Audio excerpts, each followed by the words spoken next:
Je travaille au sein du service départemental d'incendie et de secours de la Moselle, donc les pompiers de Moselle. Et j'occupe aujourd'hui le poste de chef de projet de préfiguration du centre technique et logistique départemental.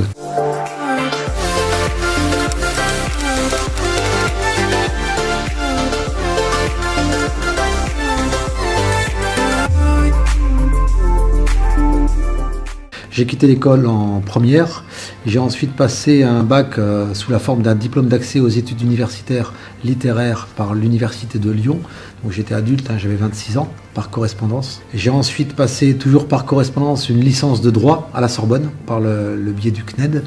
Et ensuite j'ai passé une licence de management, en licence professionnelle, par le biais de l'Université d'Annecy, toujours à distance. J'ai ensuite passé un Master 2 à l'IAE de Nancy, où j'ai été diplômé en 2019.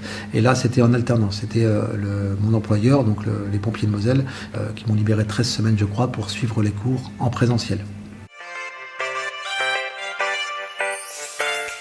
Donc à 18 ans, j'ai intégré l'armée. J'ai suivi un cursus dans les parachutistes, dans les commandos et dans les forces spéciales, notamment les services de renseignement, où j'ai dirigé une équipe clandestine. J'ai ensuite bifurqué en 2010. J'ai pris la tête du service des finances, du service départemental d'incendie et de secours. Le directeur m'a confié la mission de créer un service achat pour faire face à certaines carences en termes de suivi, en termes de pilotage financier, en termes de pilotage budgétaire. Et ensuite, je suis arrivé ici. Jusqu'à il y a 2-3 mois, j'étais responsable des achats des pompiers de Moselle. Donc le directeur a souhaité me confier une mission qui est la préfiguration d'un centre technique et logistique départemental. C'est important parce qu'il y a une connexion forte entre les achats et ce qui se passe ici. Une plateforme logistique, c'est aussi des achats. Donc aujourd'hui, mon rôle, en fait, il est double. Il est d'une part de faire en sorte que le centre technique et logistique départemental puisse fonctionner tous les jours. Donc que toutes les décisions soient prises au quotidien de manière à pouvoir avancer.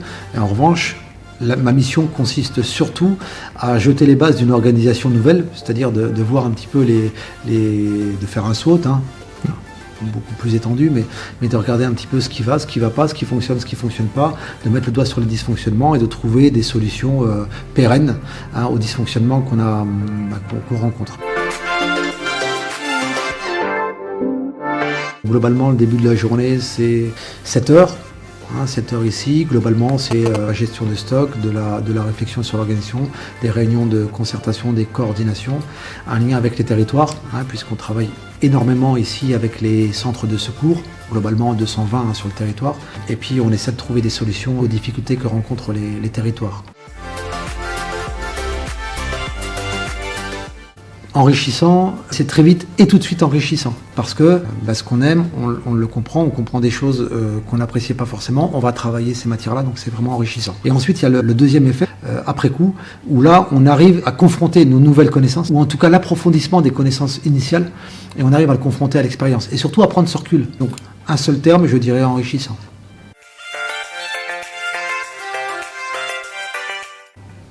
Compliqué ça. D'être à l'écoute des gens, parce que c'est là qu'on apprend le mieux, et ne jamais se couper du terrain, parce que c'est le terrain qui commande.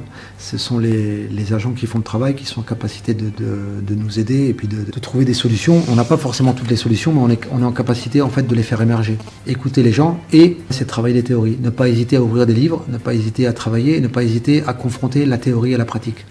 Lorsque tu vas diriger des hommes, si tu as beaucoup de théorie, tu arrives à appréhender les situations différemment en fait. On n'est pas dans le dur tout de suite, on réagit un petit peu différemment. Et ça permet de comprendre des comportements qui peuvent nous paraître absurdes lorsqu'on n'a pas un certain recul. On parle toujours de l'expérience, mais l'expérience sans théorie n'apporte pas autant en fait.